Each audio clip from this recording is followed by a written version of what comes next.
नमस्कार दोस्तों, मैं दीपक शर्मा अंग्रेश आपका स्वागत करता हूं द लीगल चैम्बर में। अब दोस्तों, आज की वीडियो में हम एक बेहद बड़ी महत्वपूर्ण जजमेंट आप सभी लोगों के लिए लेकर आए हैं। जी हां दोस्तों, अक्सर कई बार हमें देखने को मिलता है जब कभी भी संपत्ति पर स्टे लगा दिया जाता है, ऐसी कंडीशन में दूसरी पार्टी फिर भी चालाकी से संपत्ति को किसी तीसरे व्यक्ति को बेच देती है, या फिर जब कोई व्यक्ति किसी म्यूटेशन के अंदर, दाखिल खारिज के अंदर अपना नाम चढ़वा रहा होता है और इसी बीच जो रिवेन्यू कोर्ट होते हैं, चाहे हमारे तहसीलदार हो गए, हमारे एसडीएम साहब हो गए, वो अगर उस पर रोक लगा देते हैं, किसी वजह से वहां पर आपत्ति लगा दी जाती है, तो यहां पर भी काफी बड़ी धोखाधड़ी होती है। क्या किया जाता है? संपत्ति को बीच में ही बेच दिया जाता है। क्या यह चीज लीगली रूप से वैलिड होती है? क्योंकि अगर आप मेरे चैनल से ऑलरेडी कनेक्टेड हो तो मैंने आपको ऐसी तमाम जजमेंट्स बताई हैं जहां पर ऑनरेबल सुप्रीम कोर्ट यही निर्धारित कर चुका है कि अगर यहां पर किसी संपत्ति के ऊपर वाद विवाद चल रहा है, उस पर कोई केस पेंडिंग है और इसी बीच संपत्ति को बेच दिया जाए, तो वहां पर उसे जो संपत्ति बेची गई है अवैध नहीं ठहराया जा सकता, कानूनी रूप से उसे वॉइड नहीं कहा जा सकता। अब आज की कंडीशन जो हम आप लोगों के साथ डिस्कस करने वाले हैं, वहां पर म्यूटेशन एंट्रीज करने के लिए स्टे लगा दिया गया, उस पर रोक लगा दी गई, जिसके चलते आगे संपत्ति को बेच दिया गया। अब यहां आपको जानना होगा कि क्या स्टे लगने के बाद भी ऐसा किया जा सकता है, और अगर ऐसा होता है तो यहां पर कोर्ट की क्या प्रतिक्रिया रहती है। कंप्लीट इंफॉर्मेशन मैं आज आप लोगों को इस वीडियो में देने वाला हूं, जहां पर आपको स्टे से संबंधित जानकारी मिलेगी, आपको ऑनरेबल सुप्रीम कोर्ट या हाई कोर्ट की बड़ी महत्वपूर्ण जजमेंट मिलेंगी।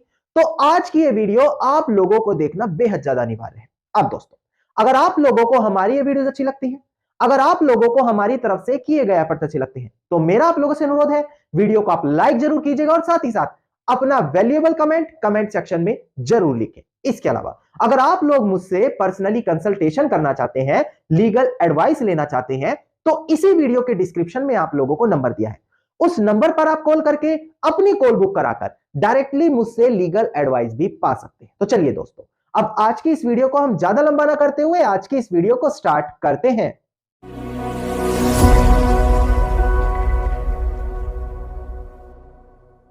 अब दोस्तों, हम बढ़ते हैं अपनी आज की इस वीडियो की ओर। देखिए, सबसे पहले मैं आपको क्लियर कर दूं टेम्पररी इंजंक्शन के बारे में, जो हमें ऑर्डर नंबर 39 रूल 1234 सीपीसी यानी कि कोड ऑफ सिविल प्रोसीजर में दिया गया है। अब इसी के अंदर बताया जाता है कि अगर एक व्यक्ति कोर्ट से स्टेटस क्यू मांगना चाहता है, जिसे आप सरल भाषा में कहते हैं कि कोर्ट ने स्टे लगा दिया, कोर्ट से स्टे लेना चाहते हैं, कोर्ट से टेम्पररी इंजंक्शन की मांग करना चाहते हैं, तो इन्हीं प्रोविजन के तहत वो किया जाता है।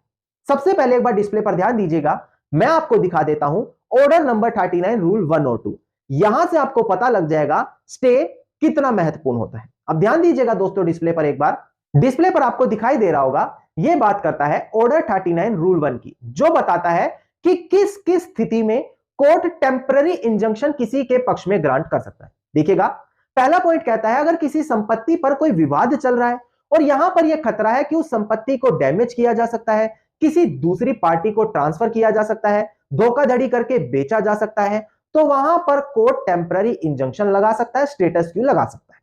दूसरा पॉइंट कहता है कि जब दूसरी पार्टी इस चीज को लेकर डरा धमका रही है कि यहां पर दूसरी पार्टी को प्रॉपर्टी से बाहर कर दिया जाएगा, उसे प्रॉपर्टी से बेदखल कर दिया जाएगा, जबकि उसका अधिकार है, वहां पर किसी थर्ड पार्टी को धोखे से बेच दिया जाएगा, तो ऐसी कंडीशन में कोर्ट से टेम्पररी इंजंक्शन मांगा जा सकता है। तीसरा पॉइंट कहता है कि जब यहां पर डिफेंडेंट प्लेंटिफ कौन है जो टेम्पररी इंजंक्शन कोर्ट से मांग कर रहा है, उसको जबरदस्ती संपत्ति से बाहर फेंकना चाहती है, तो ऐसी कंडीशन में अपने आप को प्रॉपर्टी पर बनाए रखने के लिए, प्रॉपर्टी का कब्जा अपने पास बरकरार रखने के लिए कोर्ट से स्टेटस क्यू की मांग की जाती है। यहां पर कोर्ट टेम्पररी इंजंक्शन भी ग्रांट करा सकता है। अब दोस्तों, यहां से आपको क्लियर हुआ कि कौन कौन सी बेसिक कंडीशन होती है जो कोर्ट एनालाइज करता है टेम्पररी इंजंक्शन को देने के लिए। वैसे तो यह टॉपिक काफी ज्यादा बड़ा है, पर आज हम पर्टिकुलरली इसके बारे में नहीं बात कर रहे, तो केवल इतनी रेलिवेंट जानकारी आपको होना अनिवार्य है। अब यह बात आ गई स्टे लगने की, स्टेटस क्यू लगने की। अब हम यहां से बात करते हैं section 52 transfer of property act. यह बात करता है डॉक्ट्रिन ऑफ लिस्पेंडेंस। अब देखिए, इसका मतलब है कि अगर किसी संपत्ति पर कोई वाद विवाद चल रहा है जिसके चलते आपको यह खतरा है कि वो प्रॉपर्टी दूसरी पार्टी धोखे से बेच सकती है, तो यह प्रोविजन कहता है कि अगर केस के बीच में वो प्रॉपर्टी बेच दी गई तो कानूनी रूप से उस सेल को वैध नहीं माना जाएगा, लीगल नहीं माना जाएगा। यह प्रोविजन सीधा सीधा यह बात करता है। पर इससे संबंधित ऑनरेबल सुप्रीम कोर्ट की बेहद बड़ी जजमेंट आ चुकी है। सारी जजमेंट तो मैं आपको क्लियर नहीं करूंगा, पर एक बहुत बड़ी जजमेंट क्लियर कर देता हूं, जहां पर यही बताया गया कि नहीं, अगर केस के चलते बीच में प्रॉपर्टी बेची गई है तो हम उसे अवैध नहीं कह सकते। एक बार डिस्प्ले पर ध्यान दीजिएगा, मैं केस टाइटल आपको क्लियर कर देता हूं। ध्यान दीजिएगा दोस्तों, डिस्प्ले पर केस टाइटल था हमारा यहां पर जीटी गिरीश, जो प्रेजेंट केस में अपीलियंट है, वर्सेस वाई सुब्बाराजू डिकीज, लीगल रिप्रेजेंटेटिव एंड अनदर, जो प्रेजेंट केस में रिस्पोंडेंट है। इसका स्पेशल लीव पिटिशन नंबर है 6857 ऑफ 2017 और 18 जनवरी साल 2022 की ये जजमेंट है, यानी कि बिल्कुल पिछले साल की जजमेंट है, ज्यादा पुरानी जजमेंट में लाता भी नहीं हूं। अब ध्यान दीजिएगा डिस्प्ले पर, यहां पर ऑनरेबल सुप्रीम कोर्ट ने क्या क्लैरिफिकेशन दी थी। देखिएगा दोस्तों, डिस्प्ले पर दिखाई भी दे रहा होगा, ऑनरेबल सुप्रीम कोर्ट ने कहा कि देखिए, अगर चलते केस के बीच में प्रॉपर्टी को ट्रांसफर कर दिया जाए तो हम इसको अवैध नहीं कह सकते, क्योंकि वहां पर केस अभी पेंडिंग था इस प्रॉपर्टी पर। इस चीज को लेकर उस सेल को अवैध नहीं कहा जा सकता। हां, सेक्शन 52 के अकॉर्डिंगली जो भी इस केस का रिजल्ट आएगा, जो भी इस केस का आउटकम होगा, वो उस खरीदार को भी मानना पड़ेगा जिसने ये प्रॉपर्टी खरीदी है। देखिएगा यहां पर लिखा है कि प्ली ऑफ बोनाफाइड परचेज, यानी कि जो संपत्ति को खरीद रहा है वो ये नहीं कह सकता कि मेरी कोई गलती नहीं है, मैंने तो यहां पर किसी भी गलत इंटेंशन से प्रॉपर्टी को नहीं खरीदा, या फिर वो ये नहीं कह सकता कि मुझे कोई भी नोटिस यहां पर रिसीव नहीं हुआ कि प्रॉपर्टी पर केस पेंडिंग है। सरल भाषा में समझे, चलते केस में प्रॉपर्टी बेच दी गई तो हर कंडीशन में उसे अवैध नहीं कहा जा सकता, पर जो प्रॉपर्टी को खरीद रहा है उसे भी कोर्ट का फैसला मानना पड़ेगा। अगर यह फैसला उनके मालिक के पक्ष में आएगा जिनसे उन्होंने संपत्ति खरीदी है तो प्रॉपर्टी उस खरीदार की हो गई, पर अगर वो उनके खिलाफ जाता है तो यह प्रॉपर्टी उसी को लौटानी पड़ेगी जिसके पक्ष में डिक्री आ गई। अब यहां से आप लोगों को फिर भी राहत की सांस जरूर मिलती होगी, पर मैं क्लियर करता हूं अब बिल्कुल पिछले महीने की जजमेंट, जहां पर यही हुआ कि प्रॉपर्टी पर म्यूटेशन में नाम चढ़वाया जा रहा था और इसी बीच तहसीलदार ने स्टे लगा दिया किसी चीज के चलते, और स्टे लगने के बावजूद भी वहां पर एक महिला ने संपत्ति को बेच दिया गया, जो यहां पर कोर्ट ने बिल्कुल भी सटीक नहीं माना। अब सबसे पहले डिस्प्ले पर ध्यान दीजिएगा, मैं केस टाइटल आपको क्लियर कर देता हूं। अब दोस्तों डिस्प्ले पर ध्यान दीजिएगा, आपको केस टाइटल अब यहां पर दिखाई दे रहा होगा। देखिएगा, केस टाइटल है जो हमारे प्रेजेंट केस में पिटिशनर है नीलम शुक्ला एंड अदर्स, और जो रिस्पोंडेंट है बालिका शुक्ला एंड अदर्स। इसका यहां पर ध्यान दीजिएगा, आर्टिकल 227 के तहत है 5782 ऑफ 2023। नाउ 17 नवंबर साल 2023 की ये जजमेंट है, यानी कि बिल्कुल पिछले महीने की जजमेंट आप लोगों के लिए लेकर आया हूं। अब यहां से आपको केस के फैक्ट्स बड़ी ध्यान से समझने होंगे। देखिएगा, एक महिला थी नीलम शुक्ला, जिनके पति का यहां पर देहांत हो गया। पति यहां पर प्रॉपर्टी के टिन्योर होल्डर थे। अब यह वर्ड आपको समझना होगा, टिन्योर होल्डर। इसका क्या मतलब होता है, जब कभी भी राज्य सरकार या फिर कोई केंद्र सरकार किसी को कोई संपत्ति अलॉट करती है कि आप यहां पर खेती बाड़ी करो, संपत्ति पर अपना कब्जा रखो, पर आप टाइम टू टाइम टैक्स को पे करते रहना। बेसिकली यहां पर प्रॉपर्टी कुछ समय के लिए टिन्योर होल्डर की तरह दी जाती है। प्रॉपर्टी रहेगी उन लोगों के पास, पर मालिकाना हक उनके फेवर में नहीं कहा जा सकता, वो तब भी यहां पर टिन्योर होल्डर ही कहलाए जाएंगे। तो यहां पर क्या हुआ, जो नीलम शुक्ला थी, पहले जो उनके पति थे वो उस प्रॉपर्टी पर टिन्योर होल्डर थे। अब पति का देहांत होने के बाद नीलम शुक्ला का नाम आना चाहिए था, पर इसी बीच नीलम शुक्ला ने किसी दूसरे व्यक्ति से विवाह कर लिया। अब जो यहां पर टिन्योर होल्डर थे, उनके जो बच्चे थे, यानी कि जो नीलम शुक्ला के बच्चे थे, उन्होंने इस चीज पर ऑब्जेक्शन लगाया कि हमारी माताजी का, नीलम शुक्ला जी का यहां पर नाम नहीं आना चाहिए। कारण, क्योंकि उन्होंने तो यहां पर दूसरा विवाह कर लिया है, और अगर दूसरा विवाह उन्होंने कर लिया है तो उनका इस संपत्ति पर अब अधिकार नहीं बनना चाहिए। अब जो नीलम शुक्ला थी, वो म्यूटेशन एंट्रीज में अपना नाम चढ़वाने जा रही थी, और इसी बीच को देखते हुए, इन्हीं ऑब्जेक्शंस को देखते हुए यहां पर क्या किया, तहसीलदार ने स्टे लगा दिया कि भाई नीलम शुक्ला अपना नाम नहीं चढ़वा सकती। अब यहां पर नीलम शुक्ला अपना नाम तो नहीं चढ़वा पाई, किंतु उन्होंने फिर इस प्रॉपर्टी को किसी थर्ड पार्टी को बेच दिया। अब ध्यान देने वाली बात है, तहसीलदार ने ऑलरेडी स्टे लगा रखा था कि म्यूटेशन में नाम नहीं चढ़ेगा, और यहां पर नीलम शुक्ला ने किसी थर्ड पार्टी को प्रॉपर्टी बेच दी। अब यहां पर केस डाला गया है जिसमें उस प्रॉपर्टी पर परमानेंट इंजंक्शन की मांग की है कि परमानेंटली हमें कब्जा दो। डिक्लेरेशन तो डाल ही नहीं सकते क्योंकि मालिकाना हक बनेगा नहीं, वो तो गवर्नमेंट का राइट आता है। तो ऐसी कंडीशन में परमानेंट इंजंक्शन की मांग की, जिसके अंदर नीलम शुक्ला के अगेंस्ट में टेम्पररी इंजंक्शन मांगा कि उसको इस प्रॉपर्टी से रिलेटेड एक्टिविटी करने से रोक लगा दी जाए।